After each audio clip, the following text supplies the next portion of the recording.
the curl's gonna fall every day. I have like a big head, so it's hard, like the placement of my headphones. Yeah. It's a real problem. I did actually put the ear whatever this thing is, Mm-hmm. this connected thing in because I wasn't sure if you'd be able to hear me just if I didn't have it on. No, you sound So great. let me know. No, it's Hmm. perfect. It's perfect. Thank you for inviting me. Oh, Yeah. hang on. Let me start recording. Sometimes this is Okay. like the most fun part of like the whole thing. Yeah. Recording in Oh progress. my gosh. Well, thank you for coming. We're really excited. Ben and I were just saying that we're nervous a little. I was saying that I'm nervous because Why? I feel like if it's just Ben and I looking like idiots, it's okay. We don't want to drag you down with us. That's right. You can make me look like an idiot. It's fine. I think I can handle it. I don't think that's what I was worried about at Well, I all. was nervous too because, I love just, talking with the both of you all the Mhm. time, but this feels a little serious. I I know. was like, Oh my God. what have I gotten myself into by agreeing to be your guest on this And our on this first podcast? guest, too. Yeah, and actually I did think about what earrings I was gonna What wear. did you So decide on? so I wore these because I've been getting a lot of compliments on them. They're very I do like pretty. I them. I got them in Guatemala when I was there in Oh, February. I yes. went on a bottle school building trip in Oh, February, which I don't know if I told you about, but I went with the district where I serve as a school board member, ooh. so that was amazing. So what did you And do? well, we laid concrete, or I should say, everyone laid concrete, and I just pointed where to go. I practiced my Spanish, which I actually studied there in graduate school. So it was a Oh, little bit of a full circle moment for me to go and bring one of my kids with me. And such a beautiful country. I hadn't been in so long. s- So, so what's the bottle part of it? so they stuff bottles with non-degradable, like, chip bags and things like that. Oh, wow. And then they put them in the walls of the school to insulate them. This is stuff that Wow. you two would be really interested in. I Um, and then they use chicken wire and then they put concrete over the bottles. Um, Wild. so they're insulated by basically, waste. And then they lay concrete. They work with the local communities to get the buy-in for these schools and local, on, essentially contractors, but really from the community. So the community is part of the process in creating the schools, and um, volunteers go down. It's actually something I'm trying to bring to MCC. So I'm trying to work with some departments to see if we can do a trip. That is That's so amazing. cool. Hmm. So cool. It was great, and it's so beautiful down there. So I was happy that I had a chance to go and see what it was like. But yes, so I did pick the earrings Buy the because I've been earrings. getting a lot Yes. of compliments That's on awesome. these. Oh. But the whole conversation you had, the tattoo thing, I mean, I am like I did think about that because I don't know if I had the whole tattoo conversation with you. Did I? We talked over the water fountain once, and I complimented your Mm. earrings, and you said that they were more versatile and more you could temporary, obviously, than a Well, tattoo. I mean, I have this idea for a tattoo that I want actually. Mm-hmm. And my concern is as I age that the tattoo will more, Yeah. but I had an idea that could actually work. Like maybe I could get an accordion tattoo. No, or like a slinky. Oh no, Yeah, that's a very physics answer, Ben. yes. That's fair. But I don't have a connection to a slinky or an That's accordion, fair. I so mean, there are parts like of your body that don't morph that much like as you age. So like there's some spots maybe around your like clavicle and stuff that wouldn't move as much. yes, I was thinking like my deltoid maybe, Yeah. that. Yeah, Well, Christina, I have yeah. had a picture saved in my phone for like 2 years for my first tattoo. So one day Ooh. we'll go get drinks and we'll like go wherever And then we'll Natasha get tells us to. tattoos. Yes. Yes. What's yours? I'm a little curious, or you don't want to share it. Oh, I'll I could share tell you it. mine. Oh, Okay. well, so I mine have an is idea too. it's not like it's a little corny. My grandmother passed away many years ago. But Mm. she used when she was getting older, I started saving every card that she would give me, and I came Oh, upon them a Oh, couple years ago. I'm sorry, this is such a downer, but she would always sign her cards in this really big scripty font, and it was like "Love always and forever," and I thought that I would put it like right I here, love right, that. and you started with "this is corny" and it's transitioned right into your grandmother dying. And I just want to say, it like, wasn't I like wasn't a prepared for recent that. thing. I know, but Sorry. you're just like, it's corny. Like it's corny, it's ridiculous. And you're just like, my It's grandma died. lovely. It's Yeah, no, Yeah. I love it. And, I sign every holiday, I get my kids a book oh, I that I love leave on that. their bed, Really? whether it's like one of their birthdays or just like Valentine's Day. And I sign it with a heart and mom. And I Uh-huh. overheard the kids talking about getting, like, one day they wanted a tattoo. They would all get tattoos that was just heart, mom in my signature, which I think is really sweet. That's so But I cute. haven't mentioned it out loud because I'm afraid they'll take it back. The big she's listening to us. Yeah. So, but I do love the idea, and I hope one day they all get it. Mine, I want a Korean dragon That's awesome. That's really down cool. my back. Yeah, down my back. So, yeah, because last year was the year of the dragon. It was just Yeah. felt like a very big year for me, like, Yeah. finishing my doctorate and some recognition that I got last year. So I Yeah. thought, well, it was the year of the dragon. Maybe I'm a dragon. I wasn't That's born that awesome. year, but maybe I am. I don't know. So, Your story is so much more badass than mine. I love what you it. mean, getting a big dragon on my back? I don't know. I Yes. was looking for like a demure dragon, but like there are no demure. Like I was like, oh, just a little black and white sketch, Yeah. something. No, that doesn't. I tried to Google images of a demure dragon and they AI. That actually I, feels like a concerning Google search. really, uh-oh. I don't know if I would Google that. I feel like there's enough of a subset of people out there in the universe that might return some interesting results. Oh, okay. That I did not think of. There's a So, lot of yeah, subcultures out there, the, Christina. the the I internet is guess a scary so. place. Good to know. I should have turned the air conditioning up. My glasses are fogging up from laughing too much with you. I'm not sorry I about get. I guess on that note, our audio only audience might notice that there's a new voice here today. So we today are doing a very special episode of Coffee Break Classroom. that. I love it when you forget the name of our podcast. I Welcome to Coffee Break Classroom, brewed for higher ed, where teaching meets good vibes. We're just two friends chopping it up. Here you can expect a blend of ridiculous classroom stories, a little educational research, and some practical teaching techniques. So grab your coffee, settle in, and let's talk teaching without the our grading. special episode of Coffee Break Classroom here, where we have a guest, Christina Lee. Yeah, so thank you Thank so you. much for coming. I am going to mortify you and read your bio if you don't mind. We're Mm, so excited to have you. And as I mentioned, we're going to do our best to sound smart and not completely ridiculous today. We'll see how it same. goes. So everyone would like to, welcome Christina Lee. Christina is a good friend of ours, as you may have ascertained from our little banter. Christina is an educator, a community advocate, and a passionate connector of people, cultures, and ideas. For nearly 12 years, she's worked at Monroe Community College, and she currently serves as the Global Education Coordinator in the Division of Diversity, Equity, and Belonging.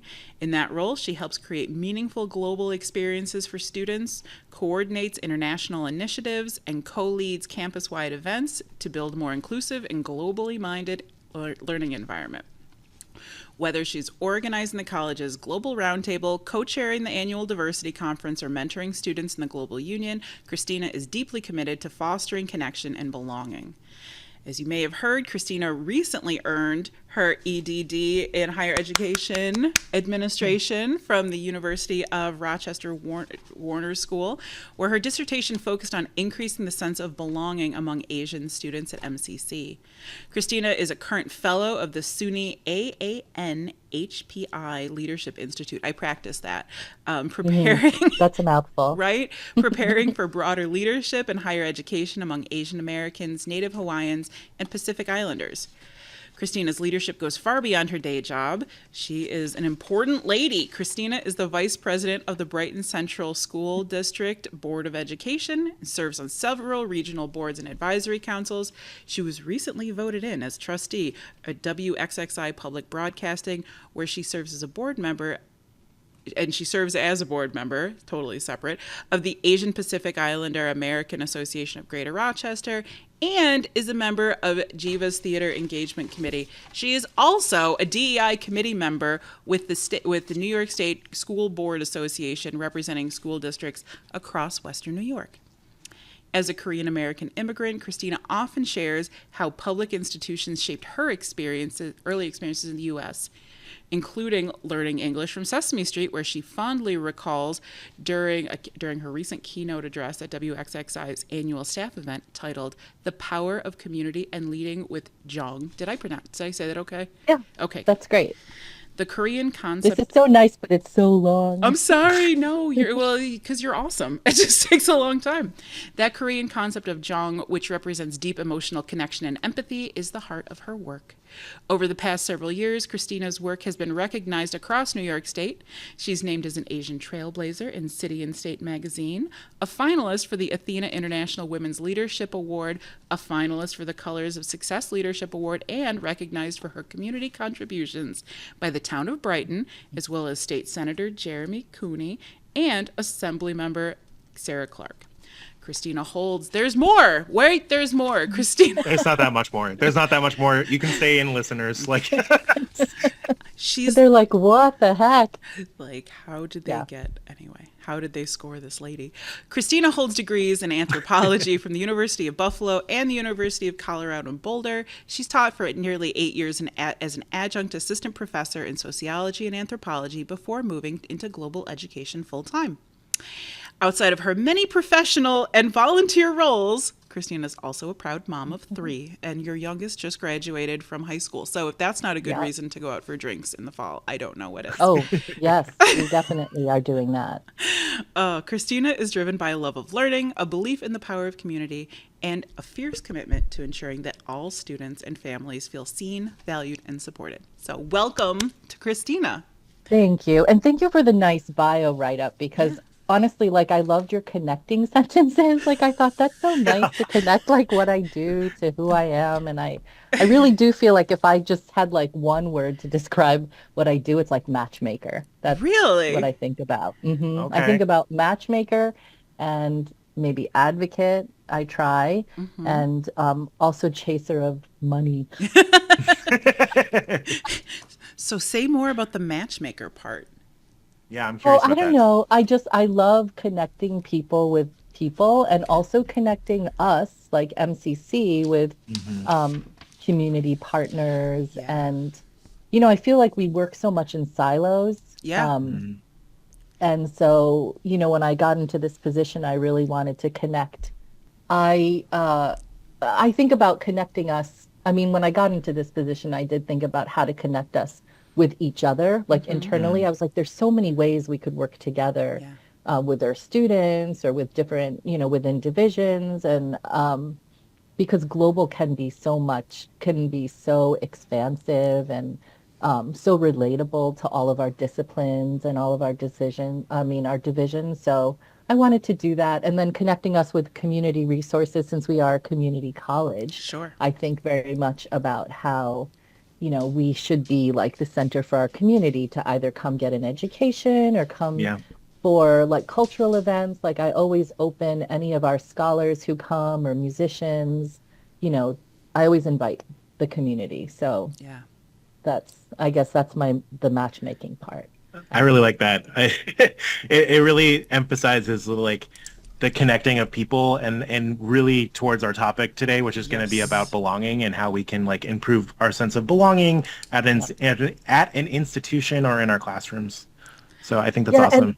already like listening to the two of you, I mean, I think the two of you just do that naturally, like you create a sense of belonging for like your colleagues and I mean, I think the two of you are funny, and so like just talking to you in the hallway or in a meeting, I think and you're such deep thinkers about how we serve our students. And so like I think you already do that. Oh, Um, thanks. Thank you. No, and I do, and congratulations on this thing. Like this is brave to like put out like, to create something new, and I Yeah. think I've loved hearing the other episodes and also I have been thinking about how it connects to belonging and some of the things that you've brought up in some of your other episodes. I can't believe we're doing this. So you bring up the fact, congratulations on doing this. I'm like, I still, in my mind, this isn't a thing that like we're doing. People don't watch this, like, but I know they do because my sister actually sent me a video today of like my 2-month old nephew, like, Oh, and she's trying to play with him, and the podcast is on the TV, and he's just watching the TV. He's like just listening to my podcast because he hears my voice. And I'm That's so just like, cute. that's so cute. yeah, Well, soon, if I send this to my parents, my mother will probably send screenshots of her watching this. I love that. Like she won't send like the link to the podcast. She'll actually just take screenshots or videos of us and then she'll send it to me. So aw, That's awesome. That's I'll let you know if she does that. Yeah, usually like if I'm on TV or something, she'll send like an image with my head cut off. She'll send it in the family group chat. Not to make fun of you, Mom, but yeah. oh, I love that. It's a thing, yes. Moms are But the it's all best. related to belonging, I think, like Yeah. the Yeah. family group chat, like having your Yes. 2-month-old nephew like Hmm. already listening to you and hearing your voice. I think it's about like creating a sense of connectedness with each other. Yeah. Yeah. So, which I think both of you do really well in your classes and, in your PD for us as professionals. No, thank We you. try. So Yeah. our first question here is kind of looking at like how do you think like your background has contributed to your pursuit of cultural anthropology and teaching? Like how did you end up here? Probably I read too many National Geographic magazines when I was a kid. Like I would just pore over them when I was little, and I was really interested in cultures. I think, as an immigrant kid, like I don't even remember, like you talked about my example of Sesame Street, Yeah. learning English. I don't actually remember like when I might have been just monolingual. Like Oh. clearly there was a point in my life when I was, I came when I was 3. So I was only speaking Korean until I got to school. And I remember the advice given to my parents was you should only speak English at home because otherwise she won't learn English, at school, which is not the advice we would give students today because we know that students can hold Right. many, many different languages and be proficient and fluent in all of them. But we immigrated to Rochester. There aren't a lot of Korean Americans here. There weren't very many Asian Americans here, and I was probably drawn to cultural anthropology because I was interested in like my own cultural upbringing and um, I grew up in a neighborhood here that had a lot of postdocs from around the world, Okay. and because my dad first came here as a postdoc, and so we had friends from all over the world actually, Wow. and so it was kind of a nice way to grow up. And they weren't here for very long. They would come and then they would Yeah. go back to their home country, but my parents ended up having all these friends from around the world that were here for short periods of time, which is funny because now I'm thinking like the work I do is exactly working with the same kinds of Yeah. students, right? The ones who are here studying for a short period of time and Mhm. eventually going back. So that's probably what drew me to cultural anthropology and then, the global stuff. It all seems interconnected. And those magazines articles. Fascinating.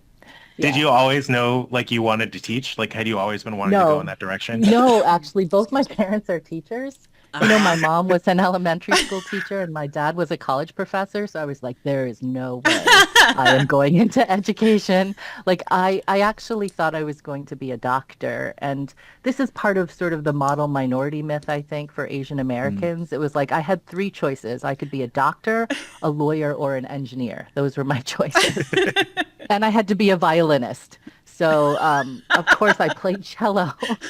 And like I was the oldest kid, so like I just lightly Mm. tested my waters, but I didn't do it so much that I became a percussionist, right? Like I played I played the cello, which is just another string instrument. And Yeah. then I and in I discovered anthropology in college because they said you could be pre-med and study anthropology.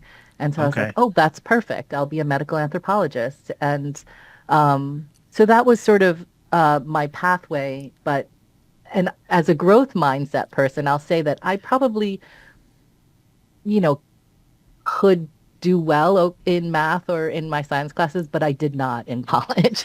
I was much more interested in political science and, cultural anthropology and sort of like systems of power and infrastructure. Those are the things that really like I felt passionate about. I did some protesting in college, so probably maybe I would have been a good doctor, but it wasn't.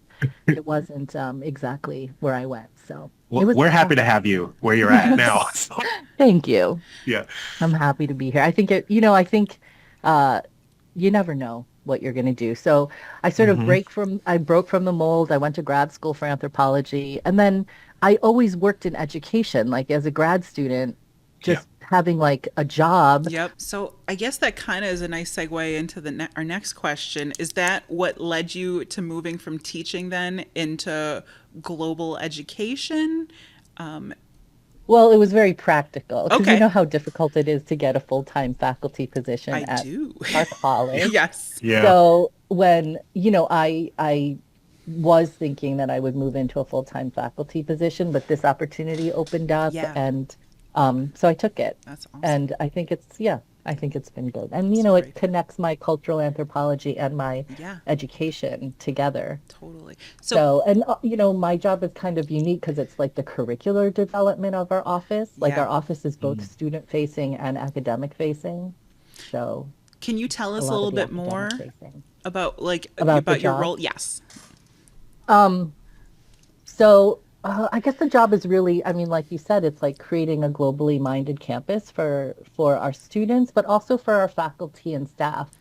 I we have some great partnerships with Cornell, so we get a lot of scholars who can come visit our classrooms and Hmm. enhance our teaching, and we have some fellowships so the faculty can create modules that are focused on regional areas.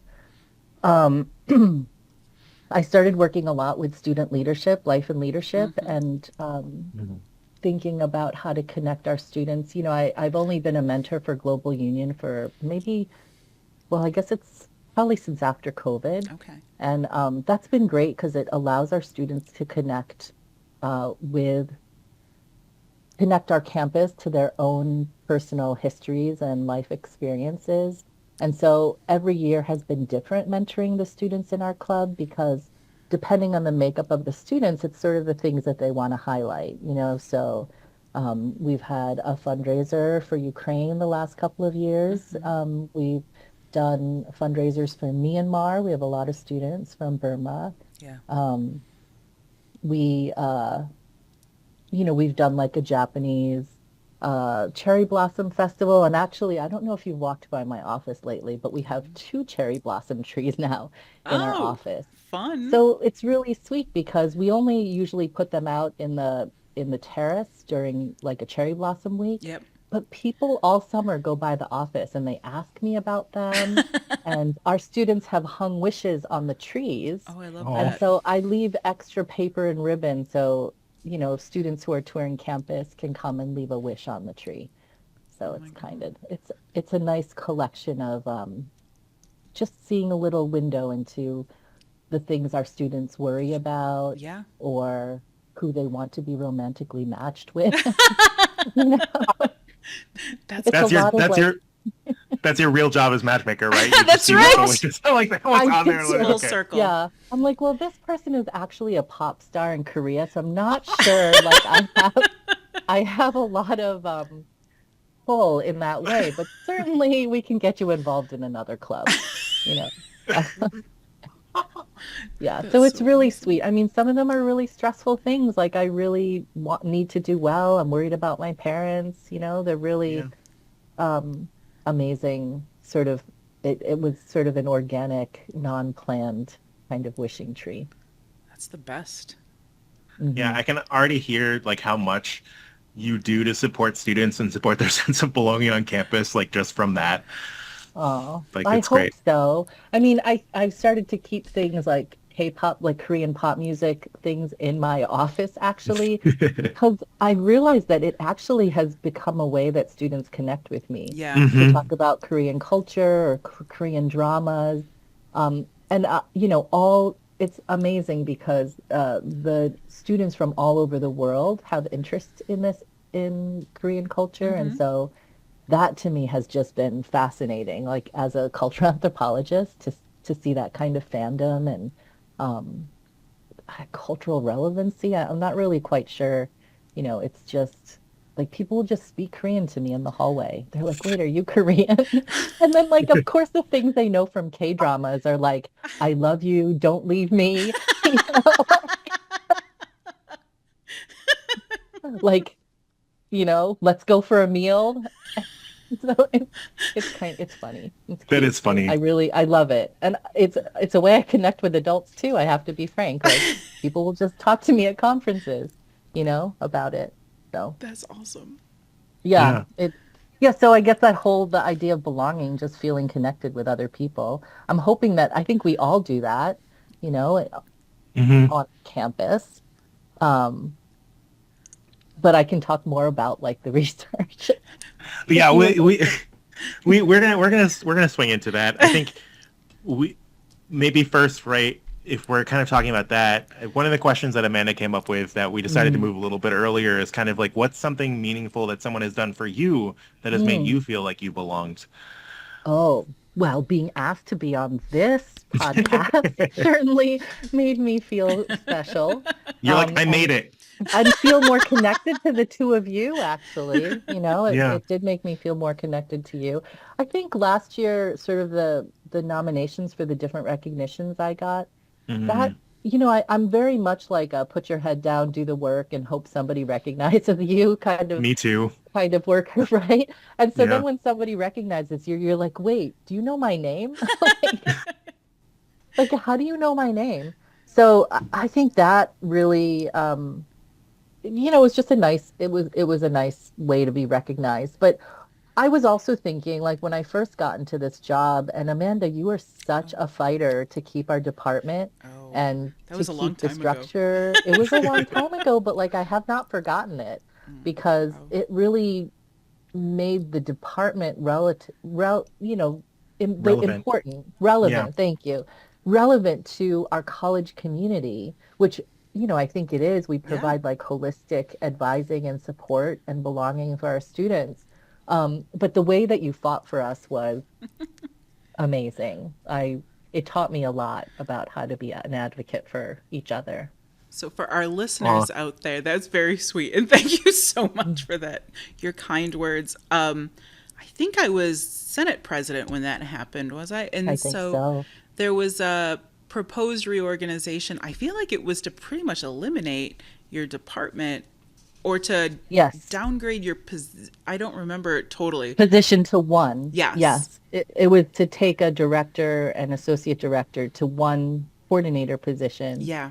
And Right. yeah, you and others were such strong advocates. It ended up with two coordinators, not Mm-hmm. directors, but um, just, I see how important, especially the department is right now Yeah. Hmm. to provide support not only for our students these days, but for each other. I Hmm. think Yes. we get a lot of questions from colleagues about how to navigate these murky waters right now. And Yeah. so I hope that we are as supportive as we can be and as, clear in information that as we can be Yeah. right now. Yeah. It's fun hearing that Amanda was a role model to you because I'm just like she's also inspired me to be a problem to people that I need to be a problem to. Good It's trouble. just like, yeah, She's right. good at that. Yeah.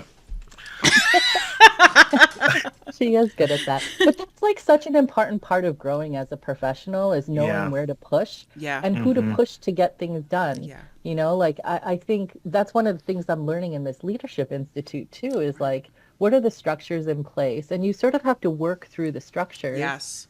This is turning into a whole different kind of I podcast. know. I was Perfect. thinking like, That's fine. Amanda, get us back on track. Sorry. Yeah, I could talk about the belonging part, but actually that Yeah. leadership institute gives me a greater sense of belonging in the system because, Cool. we're one of 64 Right. campuses. And so sometimes you're sort of like, where do we fit in like the system of the network of colleges? Yes. And also like, where do we fit in at our school? And so Yes. it's like a combination of all of that. You want to feel like you belong in the system, in our Yeah. college, like, in the family group chat, like wherever, But like in the all, friend group chat, you want yeah, to feel that sense of connectedness. and also that you're doing something that matters, right? Like that you're Yeah. put in a position that like has value. Yeah. Yeah. Yeah. No, I definitely, and I want to empower our students to sort Hmm. of co-create that environment with us. I hear in your practices in the classroom that you're really doing that with your students, like you're co-creating the learning, the outcomes. And I think structurally at the college, like that's really important too, Yeah. that not only like our student Hmm. leaders have a voice in co-creating like the campus environment, but I also do worry about the students who aren't asking for help, the Oh, ones yeah. who aren't like stepping up and saying like, I don't really, especially as a community college, I think there Hmm. are barriers, we're not a residential college for everybody. We have many commuter students. Many of them have responsibilities outside of their classes with family and kids and um, jobs, Yeah. So I think that's the part about thinking about belonging in a community college um, that I feel like we really have to be intentional in making those connections with the students who are like on campus for their 4 hours of classes and then that's it. Yep. How do they remain connected to us? That's very So, and I true. think faculty have a really important role in that, I think, because they know that you will be their advocate, that you will be the person that they can go to. It's and with all that being said, there's times that they don't come to us too. And Hmm. Hmm. so then it's not, and they shouldn't have to necessarily. Yeah. I think Yeah. we should have systems in That's place what I was gonna say. Hmm. Yeah. where they don't have to necessarily, where they can, and we love when they choose to come to us. But Yeah. I think one of the things that I learned at a Board of Trustees meeting last month was that 40% of our students are unaware of a lot of our services. And so Yeah. we have these systems, but they're just not connected to Communicating. students in a way that's Yeah. meaningful. But yeah. Yeah. Right. And, I think like thinking about so much of that I think is in like if you're not looking for it, Yep. you're not quite sure where to find it. Yes. Um, yeah. Yeah. And also, like, it's hard to ask for help, and it's Yes. hard, like, culturally sometimes it might feel difficult Yeah. to put yourself out there. I was actually thinking there was that one example you said in one of the episodes about fist to five or something like, It's haunting me. are we But I was thinking about that game. Do you remember that game? I don't know if you played it, like Seven Up, Heads Up, or Heads Up, Yes. Seven Up. Yep. I was thinking, well, actually, like if everybody put their head down and then like held up like what level they felt like they really understood the material, that kind of Hmm. could be like a fun interactive and also, private kind of like call for help from your professor. That's very Um, true. yeah, but the systems like, institutional systems can be so confusing Yep. even for someone who has navigated it regularly. Yep. Like you don't know where to ask for help or there's digital barriers or, you Hmm. know, so Um, yeah. So what you said made me think about when I first became Senate president, there is, and you're talking about finding out where MCC exists sort of within the system.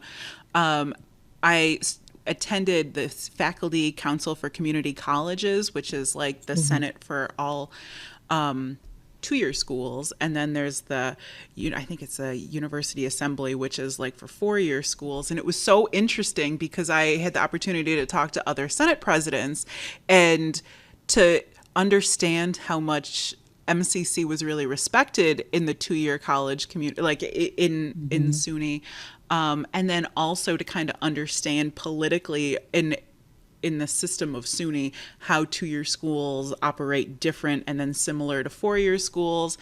It it was an interesting perspective, but then also in terms of belonging, it helped me connect with people who were in similar positions and either could commiserate or could give me advice about how to more effectively use the pulpit Yeah. and use the system. But there's very often not a manual for Hmm. how to manipulate those systems.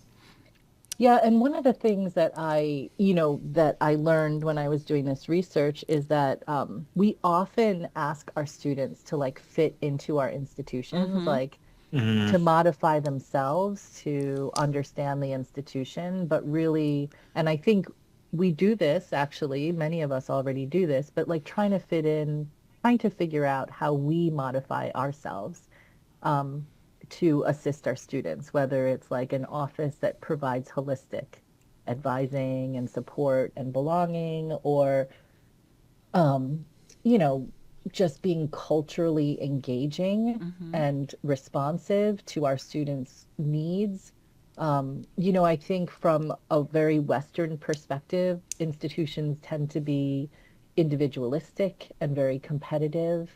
And, when we have students who come from more like collectivist cultures or backgrounds, whether it's from like an agricultural family or if they're from an Asian American family where like the collective is more important than the individual advancement.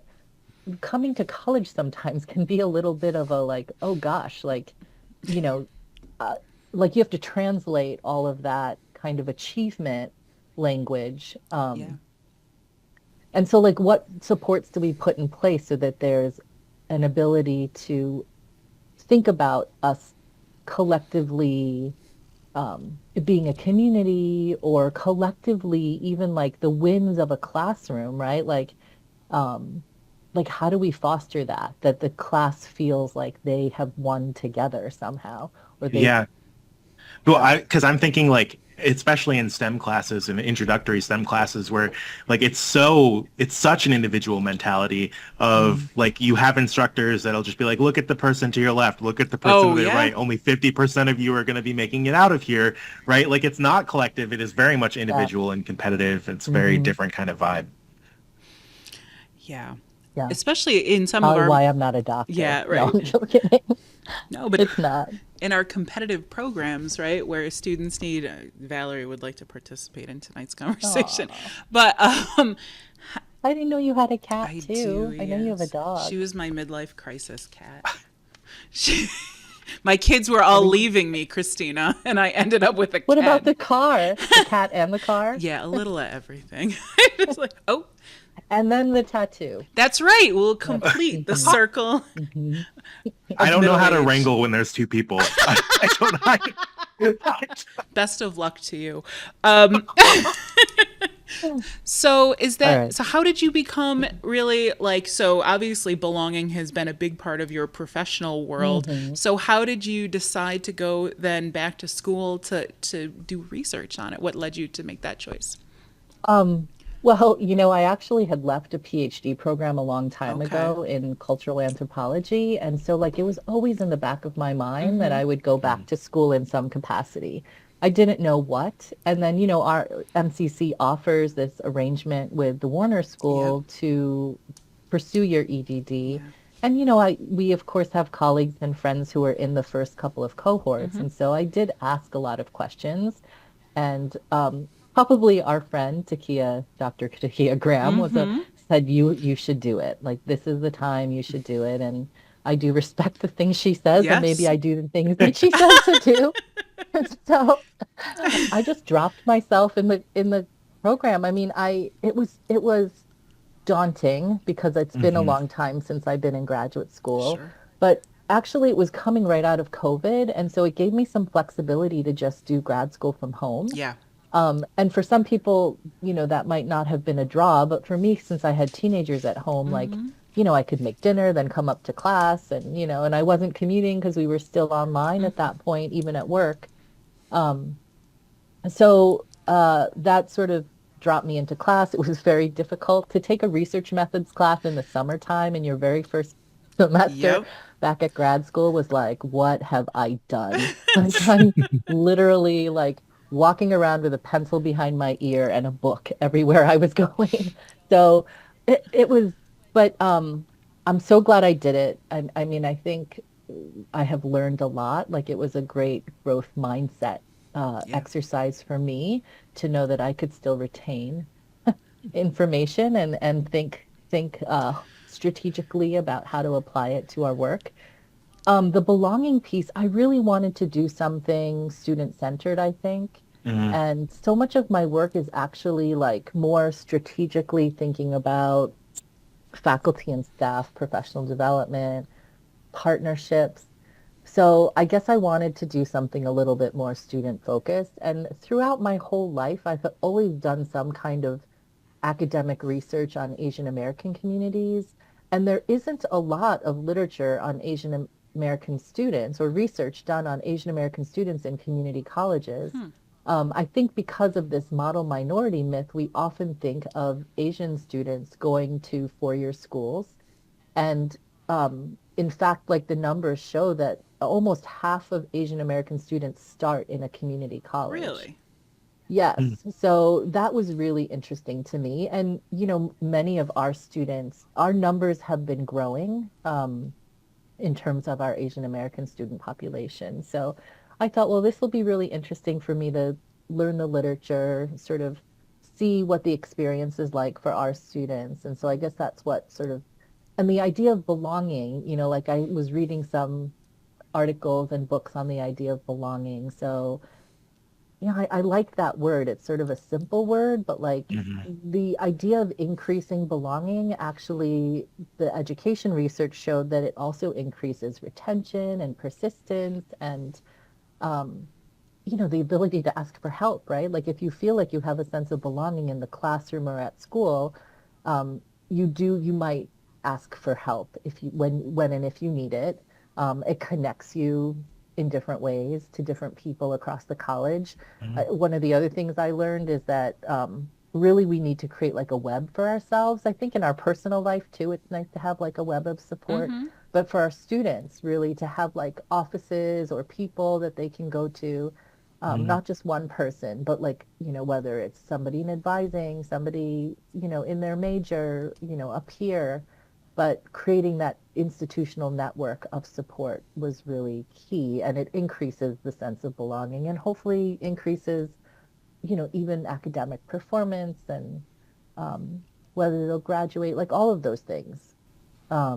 And also, like, you want our students to enjoy the learning, right? You want them to Yeah. enjoy learning. You want them to feel like a fondness Mm-hmm. um, about our institution. Well, that Um, goes hand in hand, right? Like if you feel yes, connected and you're enjoying it, like you're gonna feel more like you belong, like you're welcomed in. And the other yeah, way around, the more you feel like you belong, the more you're gonna be enjoying things. So it's yeah. And I love hearing, like, when you're in the community and you meet people who work in like the health field and stuff, Yeah. and when they hmm. find out I work at MCC and they've graduated from MCC, it's like a whole different way of connecting. Last year when we had our first Lunar New Year celebration at the college, like alumni were coming in, which Oh, I cool. loved, and they brought their kids and they were walking, they were going to the library and some of them told me like, oh, I was a Model UN student like 15 years ago, like when it Oh, started. wow. Like those are great, great. I mean, we are a community college, so Yeah. the fact that our community can come back after they graduate and still make connections, I think is great. So, Totally. Yeah. And also, like for our students who have, we have generations of families who have gotten their degrees at MCC. I love that, like all the siblings, all the Hmm. like the second and third generation students who, their parents went there or their cousins went there. I love those stories. So, It's always fun for me when I get siblings. They're just like, "Oh, you had my brother," and I was like, "I knew your last name sounded familiar." Yeah. Like, yeah. I've had a few sets and they're all different kinds of students, right? So, yeah, yeah. correct. So that's always fun I to yeah. I've been teaching here long enough that like sometime soon I'm going to have someone's like child in my class, like someone who I taught, right? Like it's been 21, 22 Yeah. years. It's going to happen someday soon where someone's like, you taught my Yeah. mom, and then I'm going to have to end my life Mhm. right there. So something to look forward to. Well, No. no. No, that's like taking it a really dark place. It just, it's true. Yeah. Yeah, just retire. Just Come on. retire. I quit. I That's quit. excessive. Thank you. Well, and we already see that like among our refugee students Okay. because a lot of our refugee students started adults with families. Yep. And so Right. like students that came here and, Don Beach Yeah. were that is who was their advisor. Their children are now, they don't need our office usually, but they might stop in and say, "Oh, is Mr. Beach here? Like my parents went here." And so we are seeing the next generation come through. So Awesome. that is fun. Hmm. You shared a little bit about like what you found from your research, but what were some of like the biggest eye openers? Like, do you think from your research?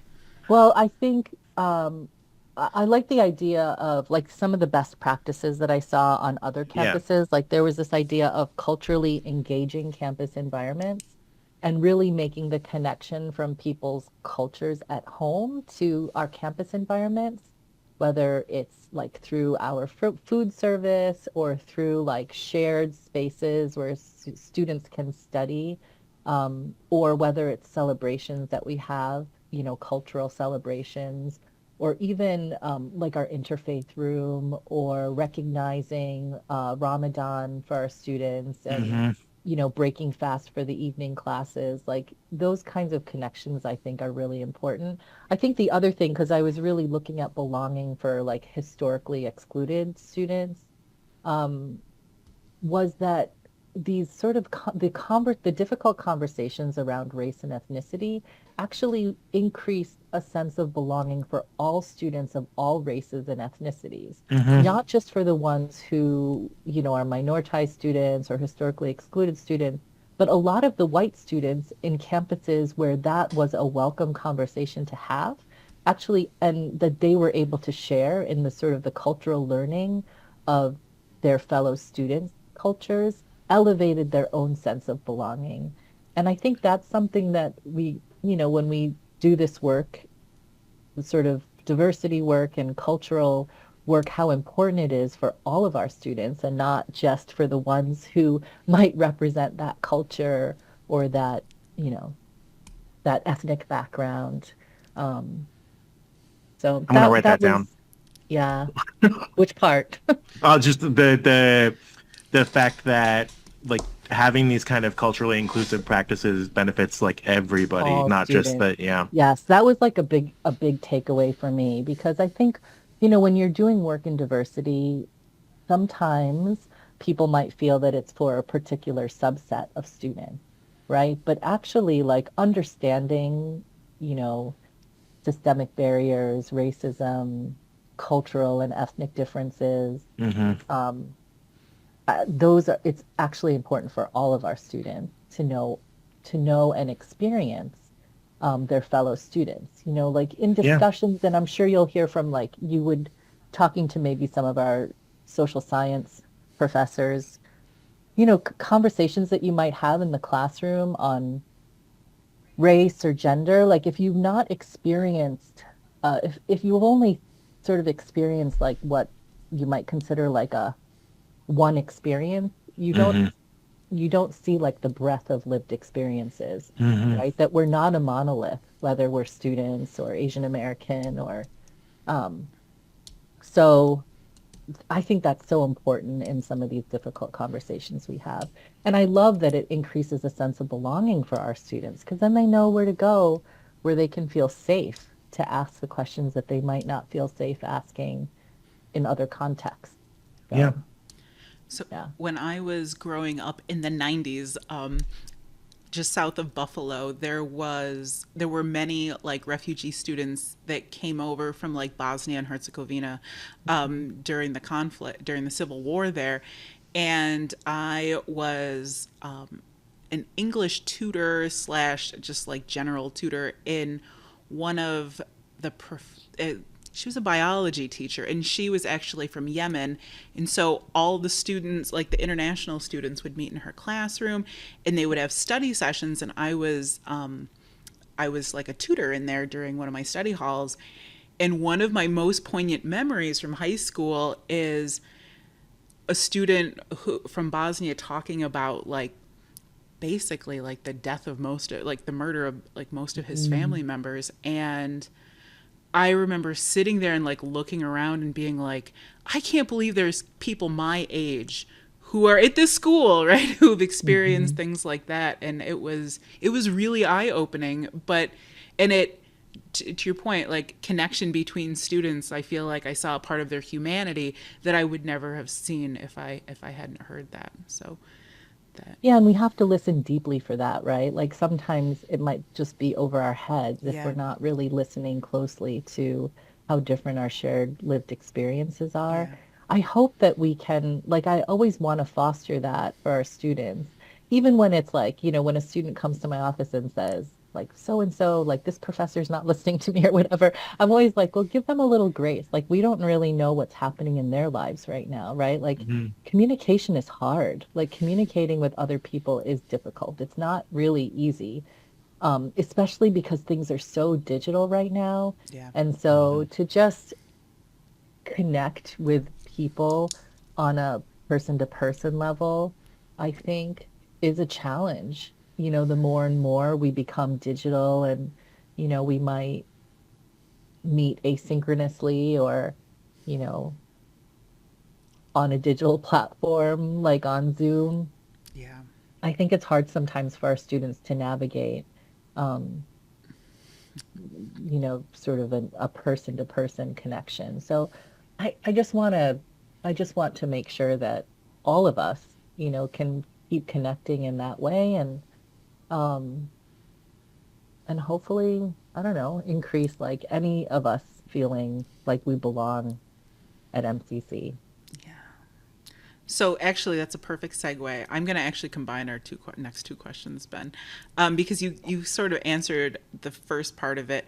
So speaking on like a practical level, then, um, what are some things you mentioned? Some of the cultural ceremonies Mhm. and celebrations, but what are some practical things that the literature says about belonging that we can foster either at the college or in our classrooms as well?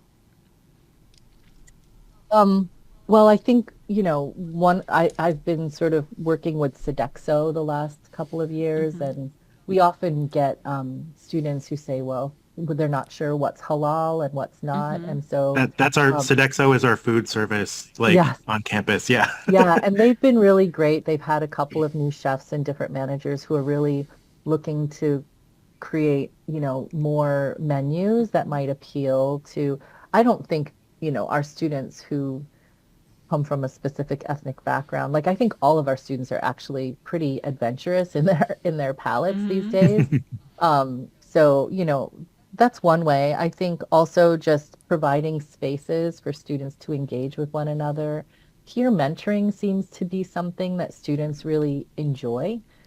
Like I think they would prefer to ask their peers, um, like for resources or for help or, where to go Yeah. rather than a faculty or staff first.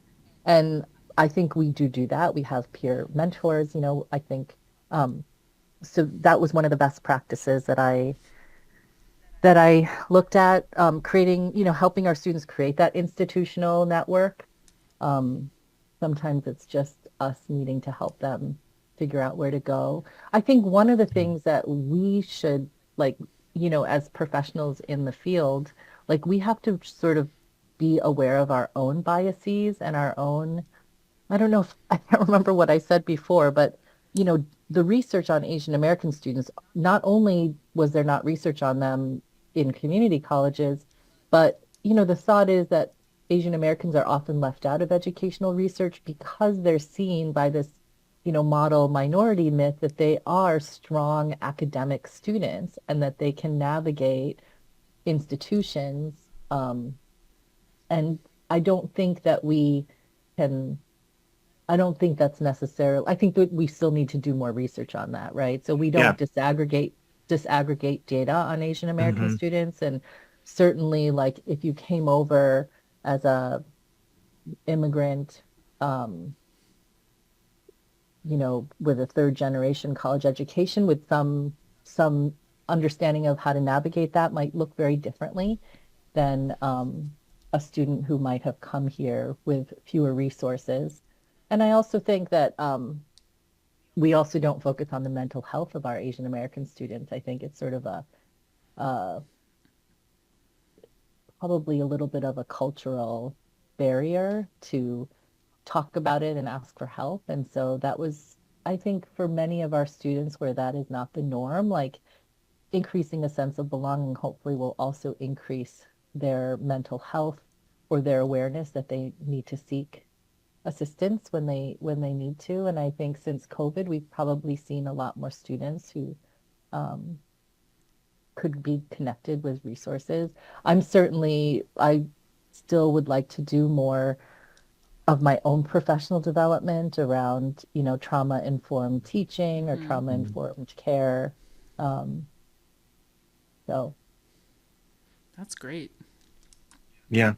I wonder if a little bit like the hesitancy to seek help is related to kind of that stereotyping that you're talking about, right? Like stereotype threat is a thing that like mhm, works like in both directions and yeah. affects like everybody. So like kind of having that the kind of like stereotype that Asian American folks are going to be like high performers academically, there's kind of that expectation to perform that can really harm students. Hmm. Yeah, I've and seen also some like, literature there.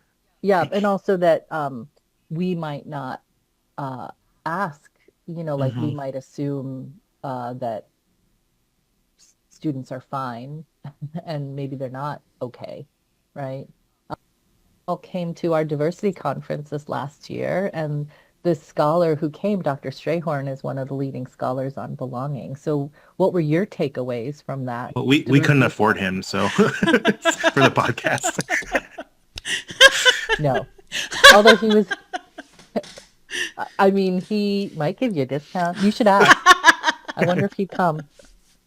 Yeah, he was very he was very excited to come to a community college and talk about belonging. That's cool. That's cool. I think yeah, from stuff that I've looked at and just things that I've kind of read from my education research background, like I think and from the PD that I've done in the past like four and a Hmm. half years, that like the stuff I've gone to, like one of the things that I kind of took away from that from Dr. Strayhorn's presentation and then also all the other PD is just the idea of storytelling and like how that can really kind of contribute to that sense of belonging, like who we are and Hmm. kind of connecting on that individual level of like this is who I am and like it helps connect you to the students and ground you as a person, makes you approachable, makes students feel like you want them to be there and you care about who they are as human beings, and I think that does a lot. What about your own sense of belonging? I meant to ask you that, and I know we're ending soon, but what makes you feel like a sense of belonging at our college or just in general? I don't know if Amanda, you might, I don't know if you want to go first. So, Or what would increase your sense of belonging? oh, Yeah. I feel like I belong, but I will say, so Amanda's in the bedrock of the our Hmm, foundation. for institution. sure. So, but it wasn't always that way. So I started teaching when I was 24 years old, and half of my students were older than me. The average age for MCC students used to be a few years older than it is now. So two things really, and one was, so my chair, Jessica Barone, she and I were teaching basically the same class. And my first semester was literally the first time I'd ever lectured ever. So I spent like the first semester or two like in her office, like, how are you doing this? Like, just, and she was such, I'm not so, she never kicked me out, even though I'm sure she was like, we hired you to do this job not so that I could teach you to do, but she it turns out she loves telling people what to do, so it all worked. I'm just kidding. Thanks. I'm sending love. But so having, I think, another young woman who was a science teacher was really useful, that I could talk to, was really useful. And then probably when I was in my third or fourth year, this is a funny story, but it talks about how you break down feeling like an outsider to feeling like, I guess, an insider. Jessica and I actually were at like a bar after work one Friday, and across the bar was a music professor and one of the vice presidents, Jeff Bartkovich, who I knew them, that they existed, but I didn't ever talk to them. And Jeff is one of the best networkers I've ever met. And so across the bar, he was like, come here. And we had some beers with them. And I was like, I cannot believe that I'm having beers with a vice president. This is insane. But then he was like, you should come once a month. We used to have like a MCC happy hour. And I got to meet so many people at the college, in every office and in every department. And I was comfortable chit-chatting and things like that. So for me, like that, I felt like I knew who to call when something went wrong. Like it was for me, I've used that social network for as long as for the rest of my career, really. That is that's an important tipping point, actually, right? Yeah. Of who you were as a professional at MCC. Yeah. Yeah. What about you, Ben? Yeah, I think for me, it's complicated and kind of nuanced because it's like different facets of my identity, like feeling welcome versus not welcome. I think as like a new instructor, like when I came in, it was the middle of COVID and my department kind of didn't talk to each other. Like there was no stuff going on like outside of the department, and that kind of continued post COVID. I think it used to be different beforehand from things that like older instructors have said to me, but like everyone was just kind of like in their own office and doing their own separate thing. I found a lot of belonging through our teaching and creativity center. Even after my first year, where I just completed the first year faculty series that we do, like I got invited to like Gina Merlis's going away party, and I'd only been there for a year and a half, but like I kind of felt welcomed in to like that community because I'd been engaged with the things we've been doing through that the Teaching and Creativity Center. And then I got connected with Amanda in the second year faculty series, and then she and I started doing stuff together, and I'm just like, okay, like I belong like at this spot, like I can do like this professional development kind of thing, and like I'm welcomed in this space to be involved and kind of share my experience and my background, and I think that did a lot there for me. So I feel like I belong in that kind of space, and it's wild to think that I'm doing a podcast now about this, but the other side of it is like being in the LGBTQ community. Like I feel like there's not a lot of support there at the institution, at our institution currently.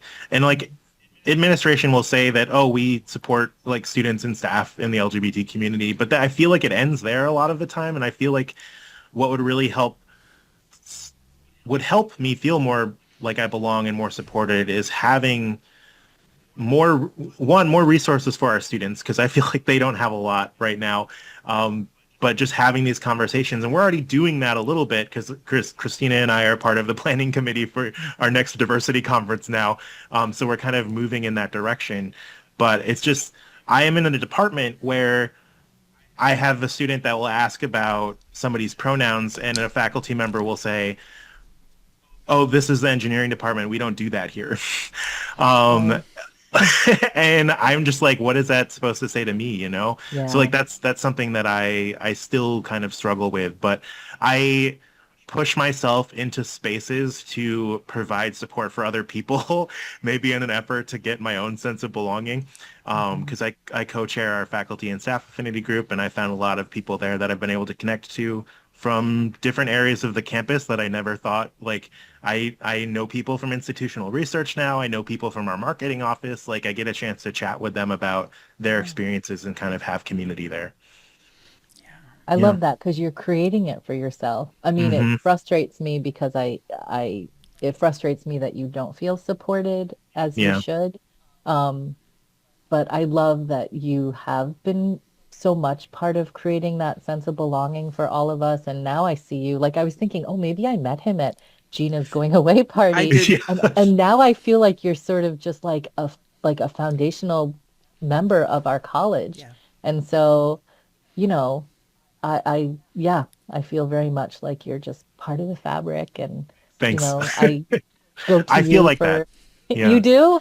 Yeah, I That's do feel like good. that. I feel like that now. Yeah. I think kind of being there and then all of the stuff that I've done through the TCC since then. And Hmm. like my students make me feel like I'm belonged every day. Like Oh, that's the biggest piece of it for me. Like when all of the layoff stuff was happening last year, like hmm. I had students that were like, what do we need to do? Like they like they were showing up. I had them like I didn't have them do anything, but like I let them know what was going on, and like before I knew it, like there was a petition with like over 100 names on it, and I'm just like, what's happening? Like, and Yeah. like that kind of stuff and the things that I hear from students like tell me that I'm in the spot that I need to be in and that I'm doing the work that I need to do. And so I feel like between that and the stuff that I've done with the TCC and then pushing myself into other spaces, like I've woven myself into that fabric so so tightly. So You know. That's good. From the staff side too, when we were worried about all of those staff layoffs, it was like the conversations like, how are we keeping Ben? Like Ben cannot leave. Like we need Ben to stay on this campus. So Oh, it was also from the staff side that it was a huge concern. And I'm glad you're here and doing this podcast and thanks. yeah, and weaving a tight weave, Yeah. can I tell weaving you, your way through this. I'm having a visceral experience. So like a couple weeks ago, I went to the celebration of life for our one of our past presidents, Mhm. Tom Flynn, who passed away in April. And I was a couple minutes late and it started on time, which like when does anything at MCC start on time, Oh, right. right? So I came in and I just grabbed the first seat that was on an aisle in our theater. And I ended up sitting in a row with our previous college counsel, like our old attorney, Diane, and sitting next to her was the woman who hired me, Janet Glocker, who was our vice president of student affairs and of administrative affairs, academic affairs. And one of the things that she said that was like I laughed about at the time, but as you just said it, is so wild. She came to our second year faculty series to kick it off, and she said MCC is a family and it is a tightly woven fabric, Mm. and we need to keep Oh, the fabric wow. strong.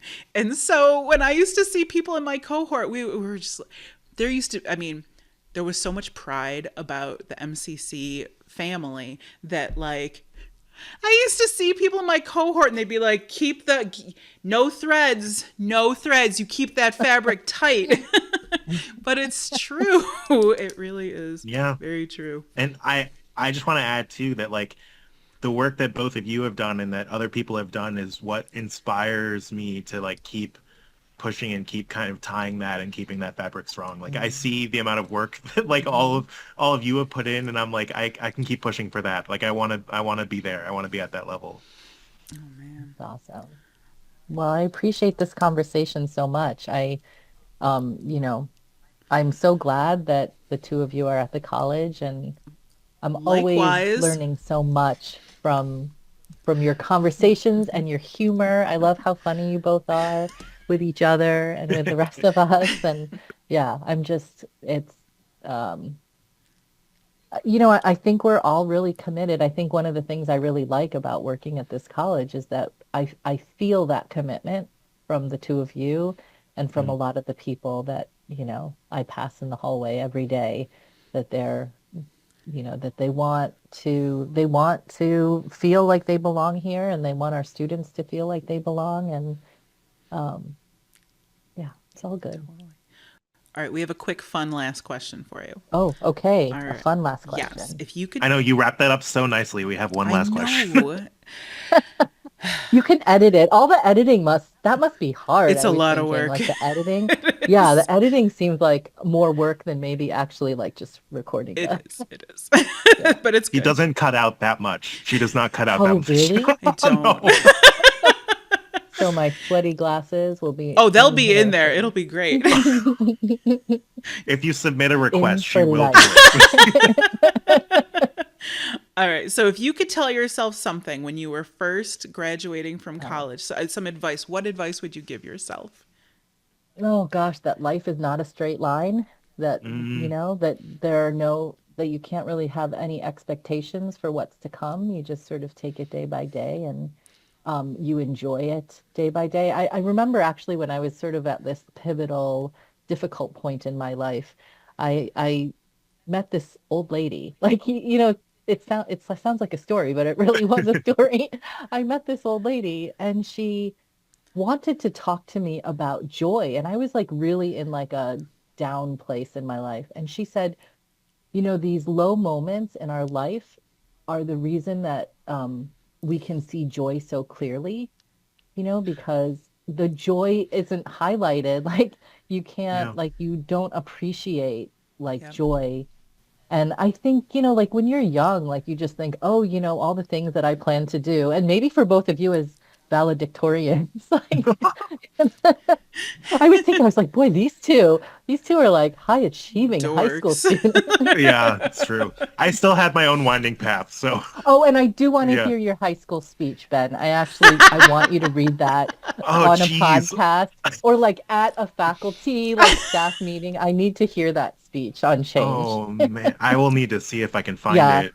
because I know it's going to be really inspirational. So I It's would like to probably on a hear it. cassette tape, like that, because it was recorded definitely, like on like one of those handheld video cameras. We need to play that on Yeah, one of or clips of that on one of your episodes. Yeah, I was thinking that's going to be inspirational, but yeah, so life is not a straight line, and it's so great. Like all the ups and downs of life are actually, as like so fulfilling. Yep. You just don't know it at the time. Like, but Yes. yeah, no expectations. But I say that to my kids. Like, when they apply for school or where they're thinking about what they're majoring in, like, they're so worried. Like, what if I Yes. pick the wrong thing?